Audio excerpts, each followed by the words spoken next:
Hello, and welcome to Insider Aiding, where we discuss what's hot, what's not, and what totally flops in the world of today's advertising. I'm your hostess with the mostest, Kai, and without further ado, let's get to the episode. So, we can't discuss the current trends in the advertising world without defining what advertising means. And I'm not talking about the textbook, Google, Wikipedia definition of the word advertising. I'm talking about when you think of advertising, what do you think of? And what does advertising mean to you? And if you're stuck defining it, let me give you an example. When I think of advertising, I think of some of my favorite commercials, jingles, billboards, and even flyers that people are handing out on the street. I think about the amount of creativity it takes to produce some of the world's most memorable ads, and the different ways in which advertising has sort of put traditional media on the map.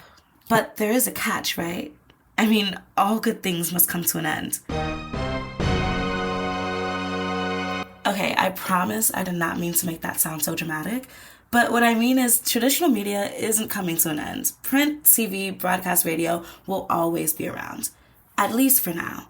What I'm trying to say is there is a new sheriff in town, and her name is digital media. Now, she's new and she isn't, and it's really hard to discuss the ways in which the advertising world is changing without talking about the introduction of the internet and social media.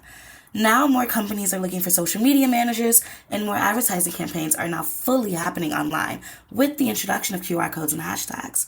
And I don't mean to sound like some anti-internet cave person. Trust me, I'm not.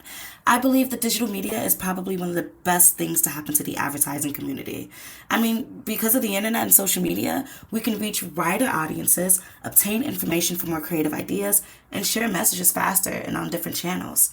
I hate to say it, but digital media marketing kind of makes advertising more accessible.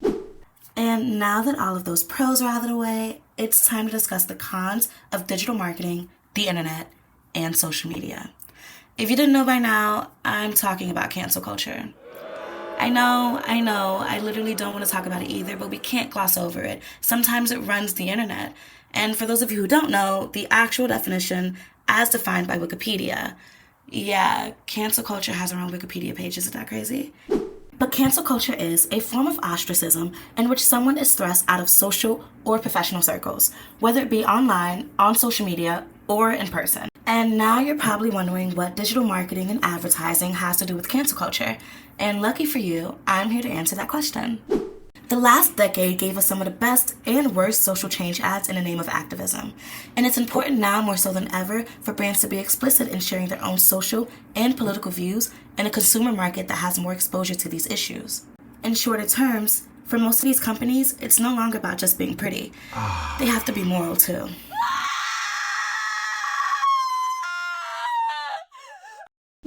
So let's treat this like a case study.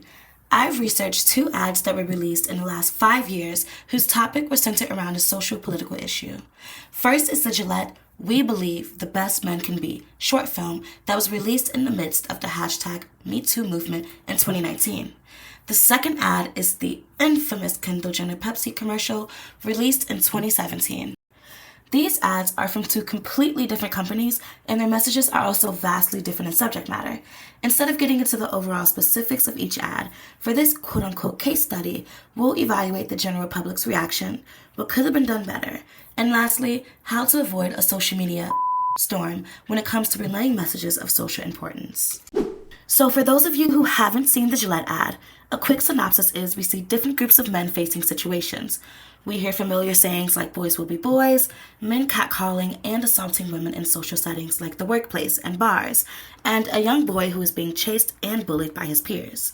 All of these instances can be seen as examples of the toxic behaviors associated with masculinity and how men treat not only themselves, but others. This was a very risky move for Gillette considering that their target audience is men, and it's safe to say that the target audience was indeed pissed off.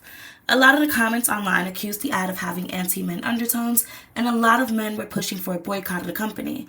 But despite this, once the ad was out for a while and sales reports were coming back, Gillette reviewed no significant loss in sales. This is similar to the Kendall Jenner Pepsi ad, which entails Kendall Jenner in the middle of a photo shoot. She sees a bunch of people running to this large gathering and becomes intrigued.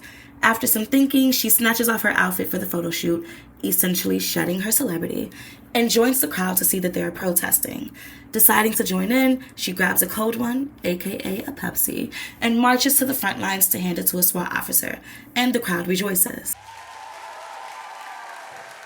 Social media went crazy after this commercial was released, especially Twitter.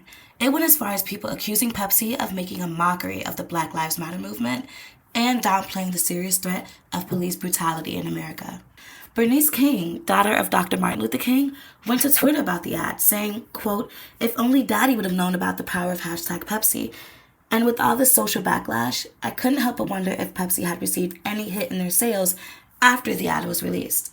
It was extremely hard to find any information online regarding Pepsi sales after this ad had come out, but Pepsi did pull the commercial, and that removal reportedly cost them around $2 million.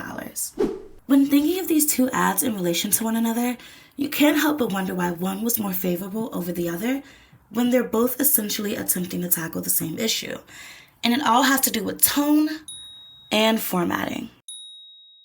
It's 100% safe to say that the Pepsi ad was extremely tone-deaf, and the message was ill-fitting for the overall subject of the ad. While it's nice to insinuate that small bumps in the road could be fixed with a can of Pepsi, similar to Snickers You're Not You When You're Hungry, it is extremely inappropriate to suggest that the same can fix the issue of police brutality. And to add insult to injury, the person handing off that Pepsi is Kendall Jenner, a celebrity whose family is almost constantly berated on the internet for their cultural appropriation. This then becomes an issue of formatting.